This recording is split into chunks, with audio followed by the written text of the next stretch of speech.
It was at this time that Brandon yelled, "Now do it!" So Armin did. Armin got a knife and he cut off Brandon's manhood. And then he tried feeding it to him, which wasn't very successful because Brandon couldn't swallow it. So what did Armin do? He grabbed Brandon's cut off manhood, put it in a pan, and started to fry it with garlic and wine. Yeah, he started to fry his manhood with garlic and wine. He then cut it into smaller pieces and fed at least one piece to Brandon, which he, ate. Brandon started slipping in and out of consciousness, and it was at that point that Armin decided he was going to pull him into the bathroom and draw him a bath. So he left him there, and periodically he would check on him every 15 minutes while Armin read a book in another room.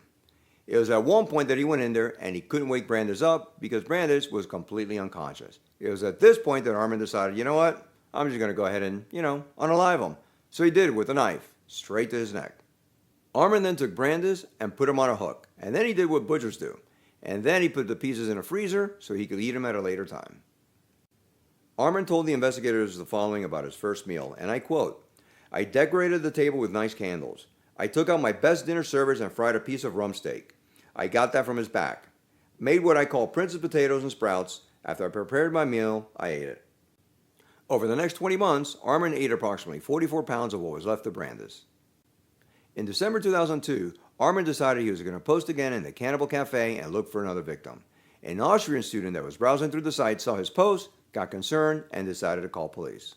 December 10, 2002, the police arrested Armin. When they searched his house, they found pieces of Brandis still in the freezer. In addition to that, they found a 4-hour tape where it looks like Armin had recorded the entire event. These are some of the photos of the day that Armin was arrested. Here you see the house and crime scene and the collection of evidence. Here's Armin at his trial. He was tried twice. The first time he was tried, he was sentenced to 8 years and 6 months.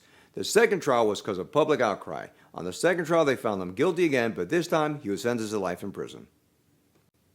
There's going to be an update to the story in a couple of weeks, so make sure you follow, like, and subscribe for additional updates and to continue getting true crime stories from Gotham Scoop.